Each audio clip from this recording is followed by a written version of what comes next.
So I'm not sure if you guys are aware, but there's been quite a bit of things going on regarding the Gypverse or Gypsy-Rose Blanchard's case. There have been some prison calls that have been released recently through FOIA, and people have gotten a hold of them. It's all over TikTok because some of the things that she says during these phone calls have been, kind of controversial, some inflammatory.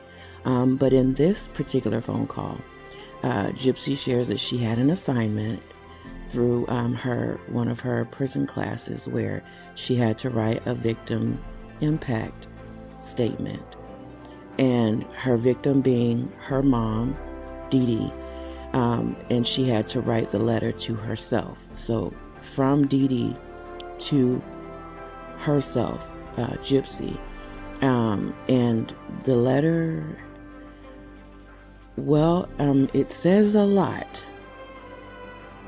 Okay, my love, go ahead. Alright, it says, Gypsy, my neediest daughter. I had suffered so much emotional trauma in my life that in July 1991, I gave birth to my first and only child, you. I thought that you, if no one else, would always love, accept, and respect me, and that you would never reject or betray me. I thought that I could truly say you were the one and only person who would never hurt me. I never could have imagined the heartless monster you would later become. You betrayed me in the most unforgivable way possible. I am disgusted with who you have become and very hurt with what you have done, and angry that you could look me in the eyes, lie, and pretend that all was okay, and all the while you were plotting my murder. And on that horrible night, that betrayal went even deeper as I called out your name, begging for your help, and all you did was just close your eyes and ignore my pleas. You have not only taken my life, but you have also taken the memory of me and tainted it, slandered it, and destroyed me in every way. You have taken everything from me, everything from the very breath in my body to all the things that I will never get to see and do. And I always wanted to see mountains. I will never get to see them now. Nor will I get to meet my grandchildren, celebrate all the happiness of birthdays, graduations, anniversaries, or holidays. I was only 48 years old when you murdered me, and did so in the cruelest way. I think it is such an injustice that you were given only 10 years for my murder. I gave you life, brought you into this world, and you took me out of this world without hesitation. I thought you loved me. Nick thought you loved him. You threw us both under the bus. Now we see that you have never loved anyone but yourself. And it doesn't matter what you have to do, whose life you have to ruin, you will betray and victimize anyone. No one is safe around you. I hope you get all that you deserve. All that pain and heartbreak you caused comes back to you tenfold. Because a person like you doesn't deserve to have good people around you, because you will hurt and betray them.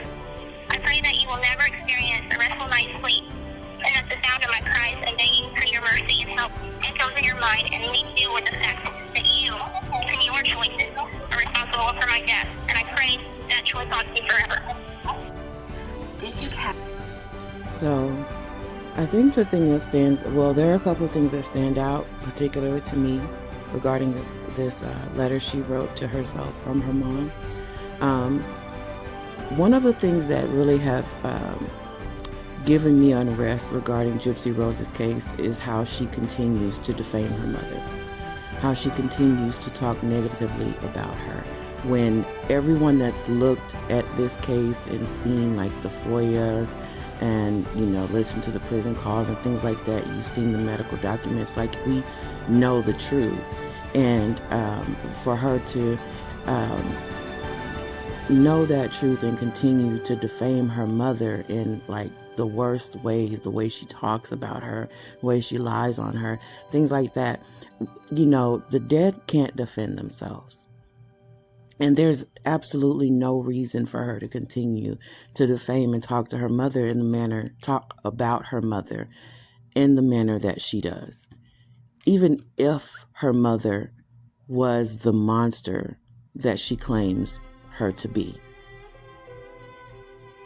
That, in addition to the fact that she threw Nicholas under the bus, he would not have gotten involved in this. He would not have done this if it were not for her manipulation, her conning, her lies, and her spinning her little web and getting him to talking him into this for years, for a couple of years before this happened. So, it took her years to spin her web and manipulate him into doing this for her.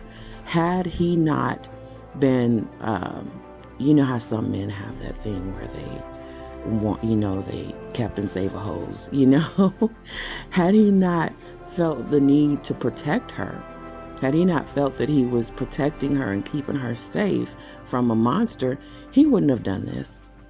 And the fact that he has, documented autism, and given that he's highly, what do you call that?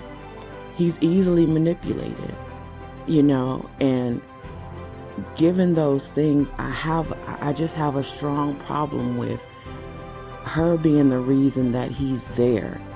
Her only spending 8.5 years in prison and him getting life when she was the mastermind. She was the mastermind, the coordinator, the facilitator. She did all of this, and now he's getting life. She said some really horrible things about him as well. Some really unkind things about him as well since she's, come out of prison. Since she's been off parole, she said some really nasty things about him. And he was just trying to protect her. He loved her. Last I heard, he still says that he loves her. He's not in love with her anymore, but he still loves her as a person. The last I heard of him talk about her, that was what he last said. So I feel bad. I feel bad that he's doing life when in my opinion, the sentences should have been reversed.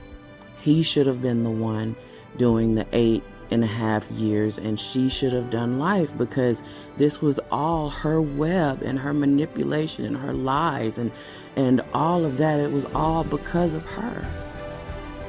He wouldn't have done it if it had not been for her. Thing. She sat there that night with her mother, doing her nails, fingernails, toenails, painting them, and having this lovely quality time with her mom the night that she took her out of this earth.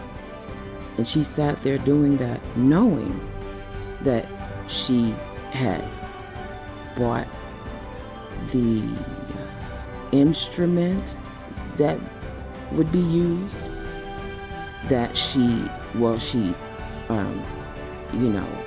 5-finger discounted it from Walmart, but still, it was because of her.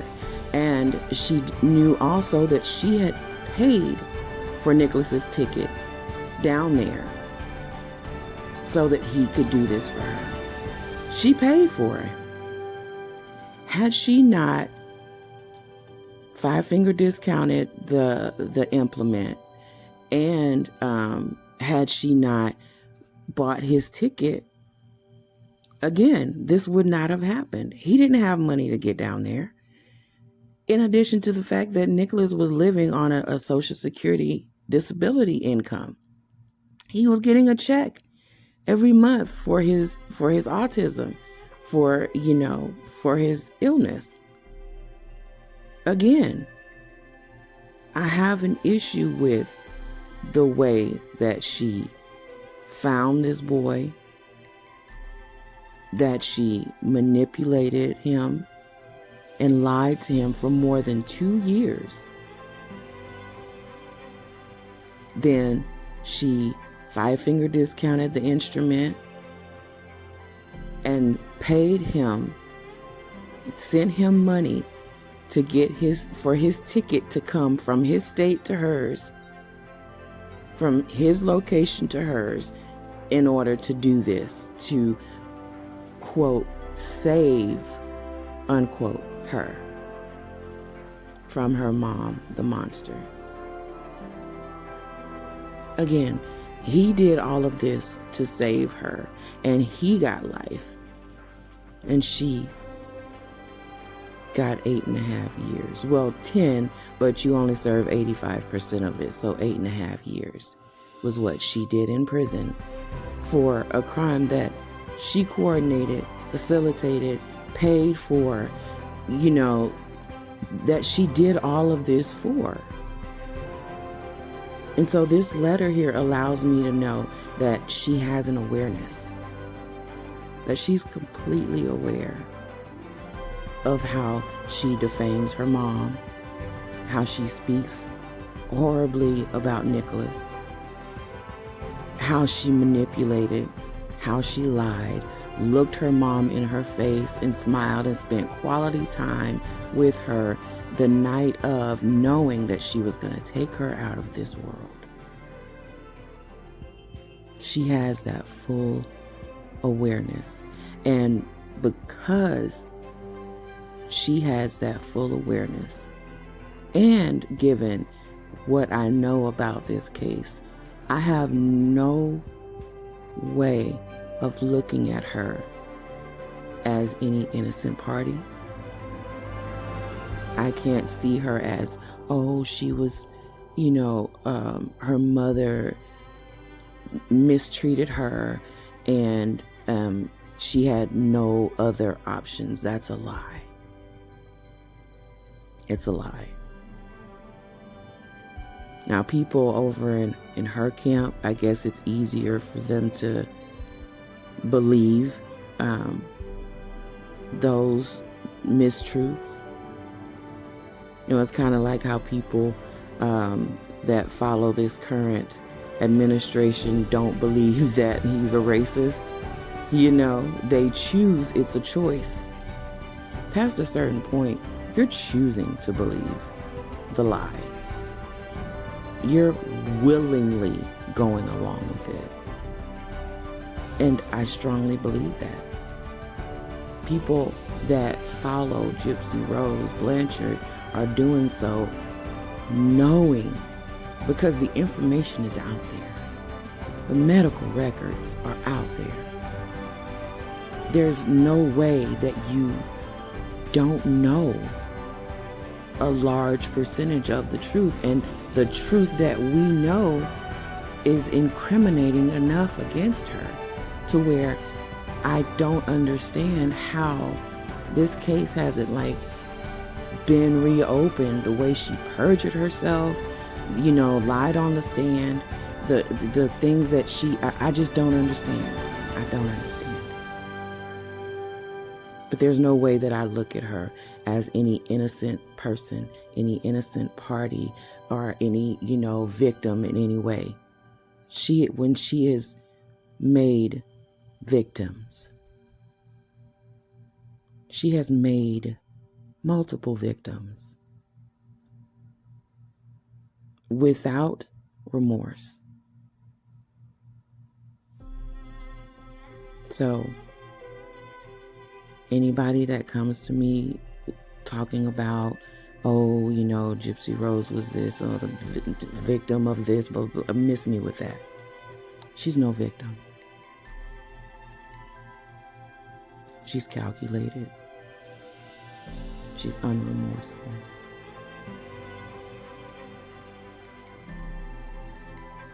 There's nothing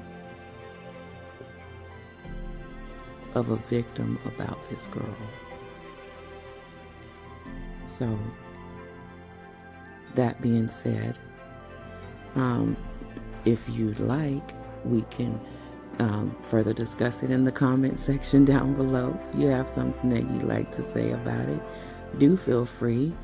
I welcome the discourse. Also, please like the video if you like the video, and subscribe, or consider subscribing if you have not as of yet. I'd really appreciate it. Thank you so much for being here, and I hope you guys have a great day.